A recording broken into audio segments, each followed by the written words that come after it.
دجال ایک فتنہ ہے اور امت کے لیے اکبر الفتن کہا گیا ہے، اور یہ سب سے بڑا فتنہ ہے۔ ایک صحابی ہیں جن کا نام حضرت حذیفہ ہے، حضرت یمان کے بیٹے ہیں، باپ بیٹا دونوں صحابی ہیں رضی اللہ عنہ۔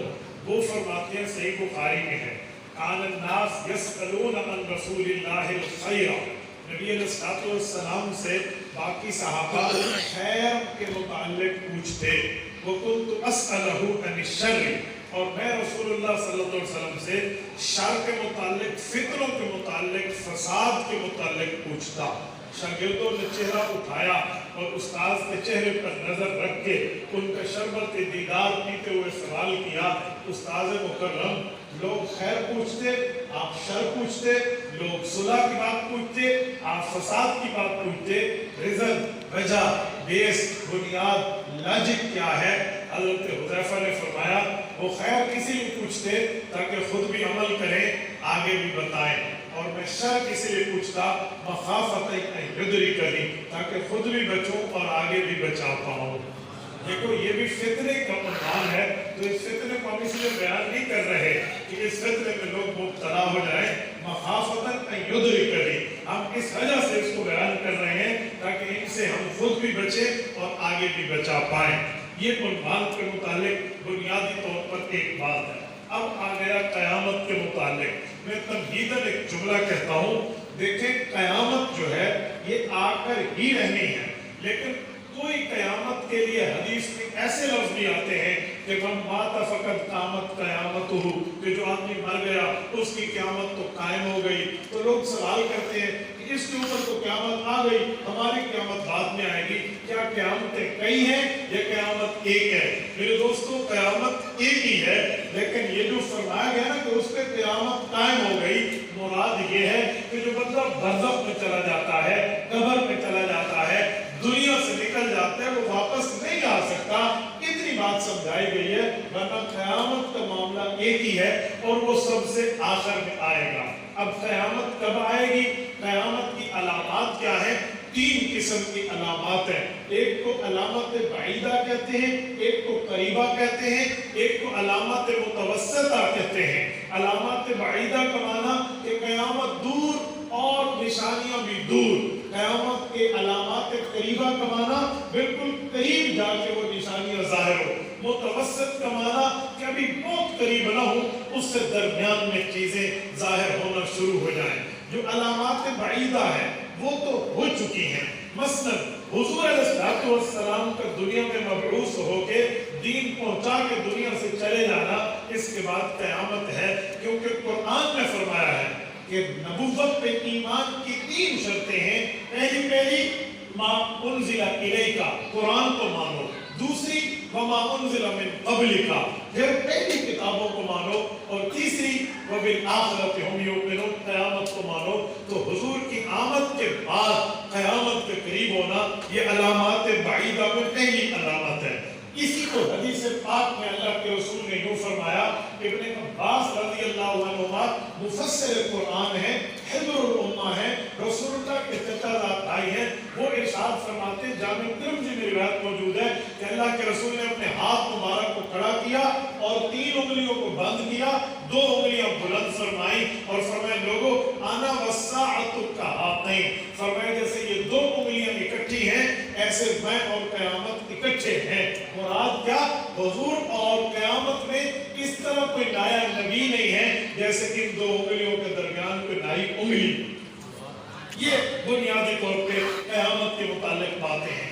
تو قیامت کی علامات بعیدہ میں یہ ہے، اور اسی طرح قیامت کے علامات بعیدہ میں ایک یہ ہے کہ امت کے اندر فتنے کھڑے ہو جائیں گے اور فتنوں کا زمانہ آئے گا، جیسے فتنہ تاتار ہے یا نار الحجاز ہے یا نار الیمن ہے یا نار الشام ہے، مختلف روایات ہیں، شام سے آگ نکلے گی، یمن سے آگ نکلے گی، حجاز سے آگ نکلے گی، تاتاریوں کا فتنہ آئے گا۔